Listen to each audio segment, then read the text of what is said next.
한 주 동안 잘 지내셨나요? 저는 지난주에 동기들을 만날 일이 있어가지고 좀 대화를 나눴는데 이 모임이 조금 웃깁니다. 일단은 4명이 만나거든요, 저 포함해서. 근데 넷 다 목사예요. 그리고 넷 다 결혼을 했습니다. 그래서 원래는 다 남자죠. 그래서 아이가 있는 가족이 둘이었는데 최근에 셋이 되었고, 이제 남자가 뭐 둘만 있어도 뭐 접시가 깨진다 그런 얘기가 있잖아요. 그런데 그런 남자들이 있는데 저희가 약간 그래요. 근데 그 남자가 넷이 만났습니다. 그래서 어떤 날은 우주를 등원시키고 우주를 하원할 때쯤 대화가 끝난 적도 있고, 그런 아주 재미난 모임이었는데요. 이번에 좀 오랜만에 만나서 이런저런 이야기를 하면서 한참 또 사는 이야기를 했거든요. 어떤 재미로 사니라는 주제로 또 한참 한 몇 시간 동안 이야기를 했던 것 같습니다. 또 각자의 사정과 또 상황에 따라서 뭐 어떤 재미로 사는지가 조금씩 달랐어요. 아이가 있는 사람은 아이를 보면서, 또 아이를 갖지 않은 친구는 부부 동반으로 볼링을 치는데 뭐 그 친구가 뭐 190, 뭐 200 이렇게 치니까 걔는 뭐 쉴 때도 유튜브를 보면서 볼링을 보는 친구거든요. 그런 친구도 있었고요. 또 어떤 친구는 이제 지난달에 부모가 된 친구가 있는데, 그 친구 이제 딸바보가 되어가지고 하루에 인스타를 한 6개씩 사진을 올려서 제가 잠깐 좀 멀리했던 친구기도 합니다. 저도 해봐서 알거든요. 그때는 저 보고만 있어도 기쁘고 모든 순간에 우리 아이가 혹시 영재인가 그런 마음이 있었어요. 이렇게 사람들마다 재미있어하고 또 보면 힘이 나는 그런 존재들이 있고, 또 상황과 순간들이 있을 것입니다.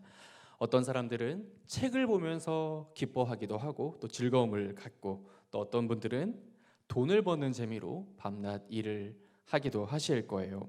어떤 분들은 정말 많은지는 모르겠으나 공부하는 것이 너무너무 즐거운 사람들도 있으실 것입니다. 그만큼 재미와 흥미, 기쁨의 근원은 다 달라요. 여기 있는 우리 청년들도 같을 수가 없을 겁니다. 우리가 오늘 함께 읽었던 이 말씀 속 느헤미야, 이 본문 가운데에는 이스라엘 백성들이 깨닫는 장면이 하나가 나오는데요. 무엇이 그들의 슬픔이고 무엇이 기쁨인지를 깨닫게 됩니다. 그리고 기뻐할 근거가 어디에 있는지를 우리가 확인하는 그런 장면도 나오고 있습니다. 우리들도 우리의 삶 속에서 여러 가지의 모습, 여러 가지 삶의 모습 속에서 기쁨과 즐거움이 있을 거예요. 그런데 우리가 진정으로 기쁨의 근원으로 삼아야 하고 또 힘써서 살아야 할 것이 무엇인지 이 시간 우리가 함께 살펴보았으면 좋겠습니다.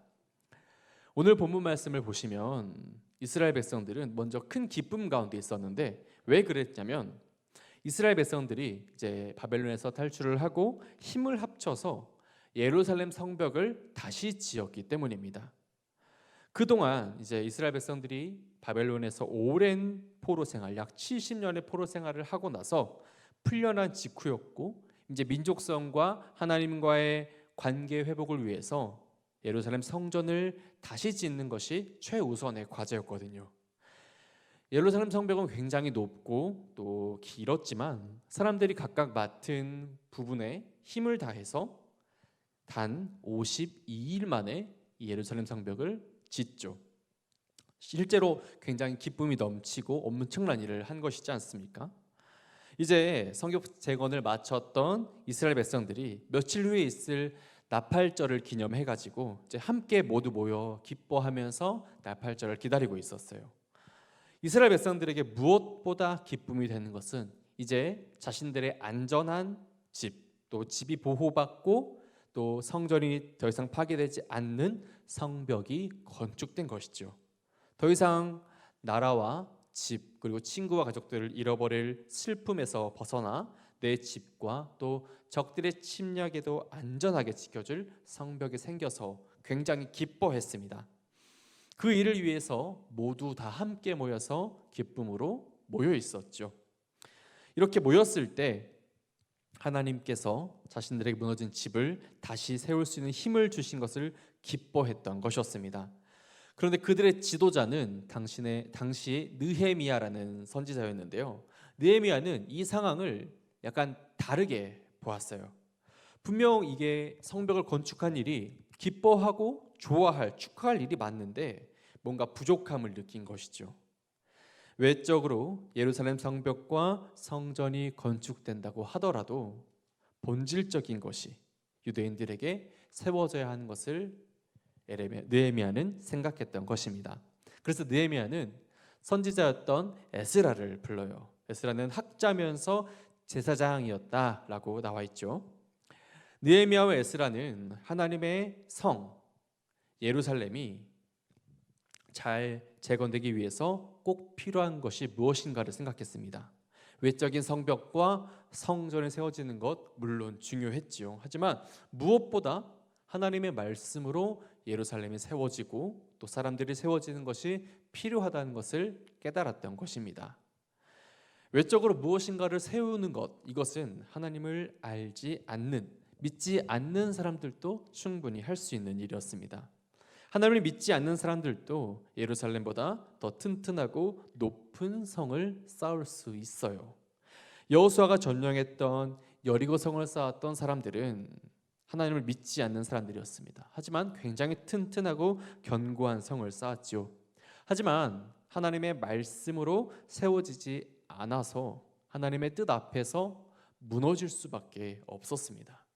그리고 이와 같은 이유로 이전에 세워졌었던 예루살렘 성벽과 성전도 무너질 수밖에 없었어요. 하나님의 뜻에 합당하지 않았기 때문입니다. 하나님의 뜻보다 자신의 뜻을 먼저 내세웠기 때문이에요. 느헤미야 8장 8절의 말씀은 이렇게 되어 있습니다. 우리 함께 읽겠습니다. 하나님의 율법책을 낭독하고 그 뜻을 해석하여 백성에게 그 낭독하는 것을 다 깨닫게 하니. 아멘. 느헤미야의 명령을 받은 에스라가 이스라엘 백성들 앞에서 하나님의 율법책을 읽습니다. 그리고 그것을 해석을 해줘서 이스라엘 백성들이 그 말의 참 뜻이 무엇인지를 깨닫게 해요. 그러자 이 말씀을 들었던 이스라엘 백성들의 반응이 나오죠. 9절에 나옵니다. 9절 말씀 우리 함께 읽겠습니다. 백성이 율법의 말씀을 듣고 다 우는지라. 총독 느헤미야와 제사장 겸 학사 에스라와 백성을 가르치는 레위 사람들이 모든 백성에게 이르기를 오늘은 너희 하나님 여호와의 성일이니 슬퍼하지 말며 울지 말라 하고. 아멘. 9절 말씀을 보니까 백성들이 율법의 말씀을 듣고 어떤 반응을 보입니까? 모두 눈물을 흘립니다. 이상하죠?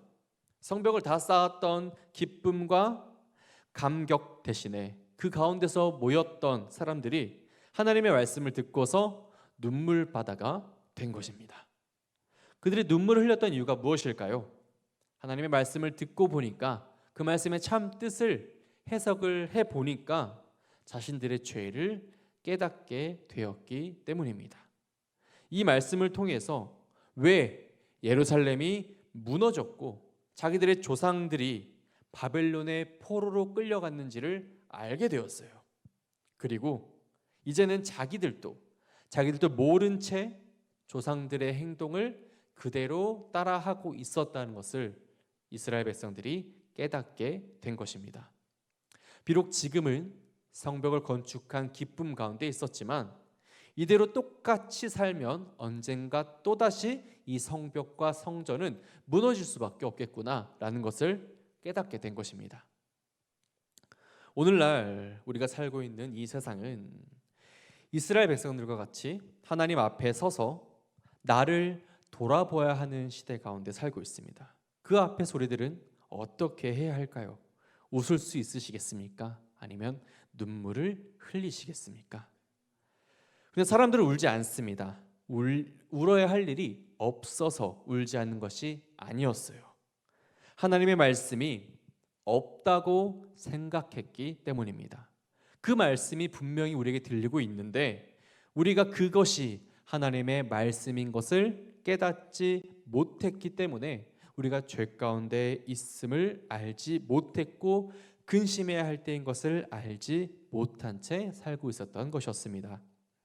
간절히 원하는 것은 우리가 하나님의 말씀 앞에서 나를 때리는, 내 마음을 움직이는 말씀을 듣는다면 하나님 앞에 돌이켜서 회개하여서 나와 보시기를 간절히 소망합니다. 눈물을 흘리면서 제가 잘못했습니다, 회개하는 것까지 아닐지라도 하나님 앞에 조용히 나와서 간구해 보시기를 원해요. 이스라엘 백성들만 우려하는 것이 아니었습니다. 우리들도 살면서 하나님 앞에 정말 눈물을 흘리며 간절한 마음으로 회개해야 할 때가 있었지 않습니까? 번듯하고 높게 지어놓은 성벽과 성전을 보면서 스스로 우리가 대단한 일을 했구나라고 즐거워할 것이 아니었습니다.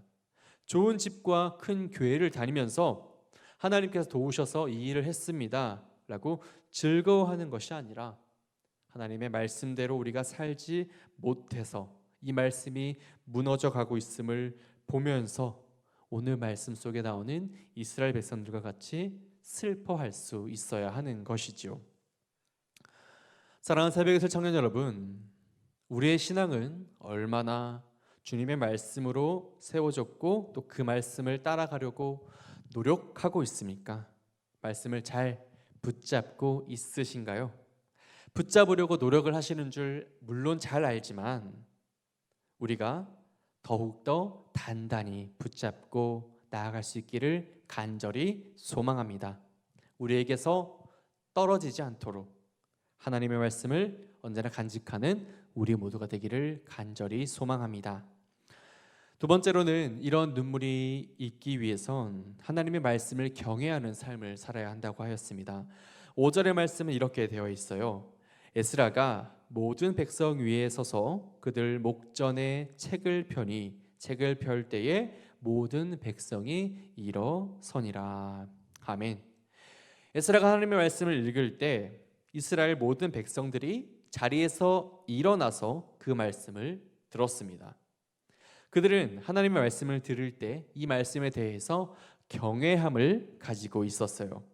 에스라를 통하여서 비록 대신 들은 것이지만 하나님으로부터 직접 그 말씀을 듣는 것처럼 생각했던 것입니다.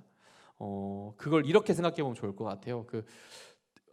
사극에서, 드라마에서 왕이 명령을 신하에게 내리지 않습니까? 예를 들면 너는 어디 저기 함경도에 살고 있는 누구를 데려오거라 라는 명령을 하면 그 신하가 그 왕의 명령, 어명이라고 하죠. 이 어명을 적은 두루마리를 들고 이제 데려오는 사람 집 앞에 가서 두루마리를 딱 펼치고 누구누구는 나와서 어명을 받으십시오라고 하지 않습니까? 그러면 그 당사자가 얼른 방에서 튀어나와가지고는 바닥에 엎드려서 왕이 있는 곳을 향하여 성은이 망극합니다 라고 답을 하고 왕의 명령을 받는 그런 모습을 드라마에서 보신 적이 있으실 거예요.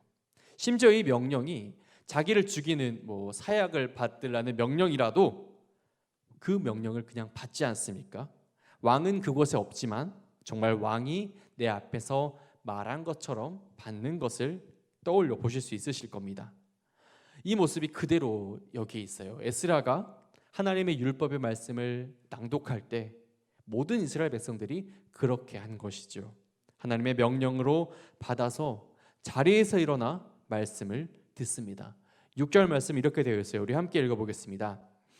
에스라가 위대하신 하나님 여호와를 송축하며 모든 백성이 손을 들고 아멘 아멘 하고 응답하고 몸을 굽혀 얼굴을 땅에 대고 여호와께 경배하니라. 아멘. 모두가 두 손을 들고 아멘으로 송축하며 자기 얼굴을 땅에 대고 하나님께 경배하였습니다. 그렇게 말씀을 받아들였더니 이스라엘 백성들 마음 가운데 자기들의 죄가 깨달아지게 된 것이죠. 그리고 그로 인해서 눈물바다가 된 것입니다. 이런 진실한 마음이 이스라엘 백성들 가운데 생겨났죠. 우리는 하나님의 말씀을 진심으로 그리고 경외함으로 받아들여야 합니다. 그럴 때 우리의 삶 속에 하나님의 말씀이 세워지고 그 말씀으로 우리의 영적인 삶이 올바르게 서게 되는 것이죠. 에스라가 백성들이 우는 정말 눈물바다가 된 모습을 보고선 이렇게 말을 합니다. 9절 말씀 하반절은 이렇게 되어 있어요. 오늘은 여호와의 성일이니 슬퍼하며 슬퍼하지 말며 울지 말라. 근심하지 말라. 그러면서 이어하는 말이 10절 말씀에서 이렇게 됩니다. 우리 함께 읽어볼까요? 시작. 여호와로 인하여 기뻐하는 것이 너희의 힘이니라. 아멘. 여러분, 하나님으로 인해서 기뻐하는 것, 그것이 바로 너희들 이스라엘 백성들의 힘이다 라고 에스라가 선포하고 있는 것입니다. 더 이상 너희의 죄 앞에서 근심하지 말고 울지 말고 하나님의 기쁨을 누려라 라고 선포하는 것이죠. 느헤미야는 이스라엘 백성들이 스스로의 죄로 인해서 슬픔 가운데서 애통할 때 하나님으로 인해서 기뻐할 수 있는 것을 설명합니다. 자신의 죄를 바라볼 때에는 근심 속에 있을 수밖에 없었지만 자신의 죄가 아니라 하나님을 바라보니 그것이 우리의 기쁨이 되고 힘이 되었다는 것이지요. 오늘 말씀을 보면 기쁨과 힘은 서로 연관되어 있습니다. 우리가 기쁘고 좋은 일을 할 때는 덩달아 힘이 나지 않습니까? 좋은 일을 할 때는 누구를 시키지 않아도, 다른 사람 시키지 않아도 먼저 스스로 열심히 할 것이고 또 그 일들을 하면서 즐거워하고 일의 능률도 자연스럽게 올라가겠죠. 우리가 하나님의 말씀을 듣고 그 말씀대로 살 때 우리에게 다가오는 일들로 인해서 우리들은 때때로 힘이 들 때가 있습니다. 슬플 때도 있어요. 하지만 우리가 하나님을 기뻐하는 삶을 살 때 우리의 신앙은 더욱더 강해지고 건강해지고 힘이 있게 됨을 꼭 기억하셨으면 좋겠습니다. 이스라엘 백성들은 하나님의 말씀을 듣고 자신들의 죄를 깨달아 슬퍼하고 근심했지만 에스라는 하나님은 그러한 분이 아니시니 하나님을 인해서 기뻐하고 힘을 내라 라고 권면하죠. 하나님을 바라볼 때 이스라엘 백성들에게 기쁨이 있었습니다. 하나님은 길었던 바벨론 포로 생활에서 이스라엘을 구해 주셨어요. 죄인이었지만 다시 한번 기회를 주셔서 하나님의 백성으로 살도록 허락하셨습니다. 그리고 이제 성을 다시 지을 수 있게 해주셨지 않습니까?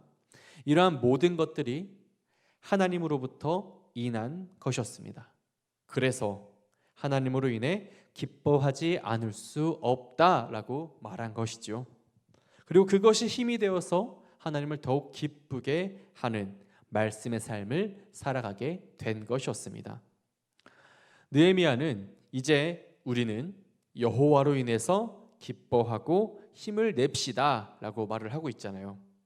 이날은 주님의 성일이었기 때문에 우리의 모든 죄로 인해서 슬퍼하고 근심하는 것이 아니라 그럼에도 불구하고 우리를 살리신 하나님을 바라보고 또 기뻐하고 힘있게 하나님의 백성으로 함께 살아가자는 것입니다.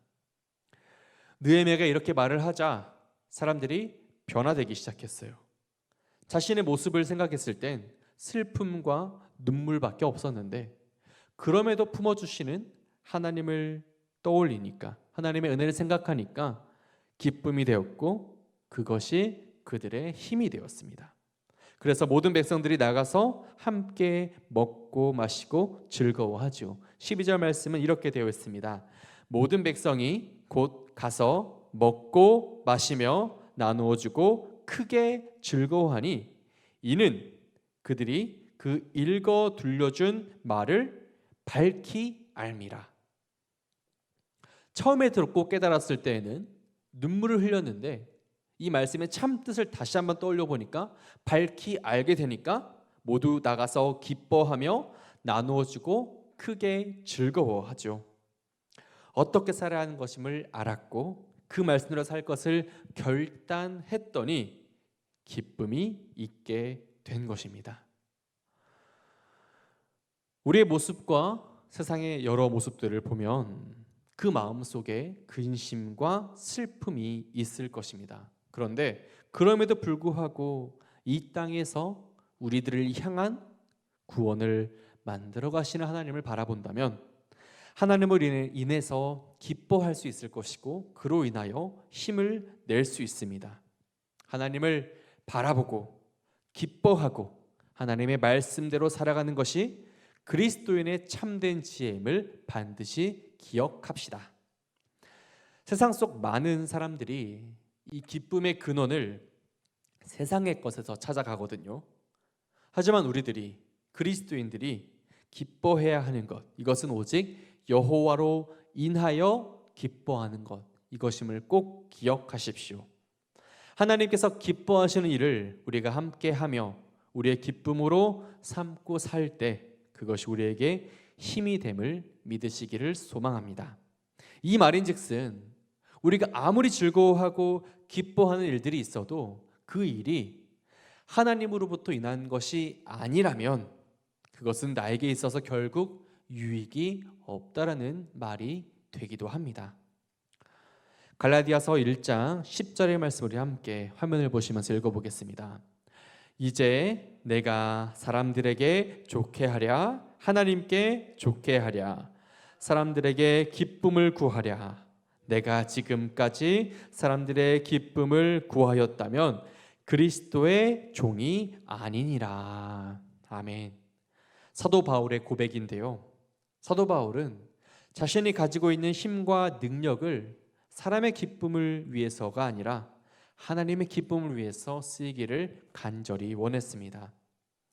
우리가 하나님의 기쁨을 위해서 하나님을 기쁘게 드리는 삶을 위해서 살기 위해선 먼저 하나님이 우리의 기쁨이 되어 주신다는 것을 깨달아야 할 것입니다. 내가 하나님의 기쁨이 되기 전에 먼저 하나님은 우리의 기쁨이 되어 주셨어요. 우리가 죄인이었을 때 예수 그리스도의 십자가로 우리들을 구원해 주셨고 하나님 앞에 서게 해 주셨고 그 사랑을 확증해 주십니다. 구원의 길을 걸어갈 수 있도록 허락하신 분이 하나님이셨죠.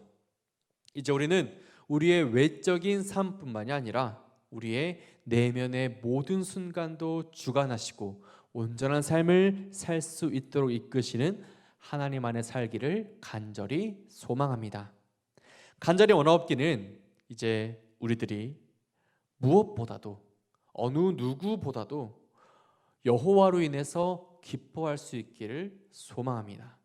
우리의 마음이 무너져 있고 정말 힘들고 어려움 가운데 있다 할지라도 그것을 다시 채워주시고 일으켜주시는 하나님이 계십니다.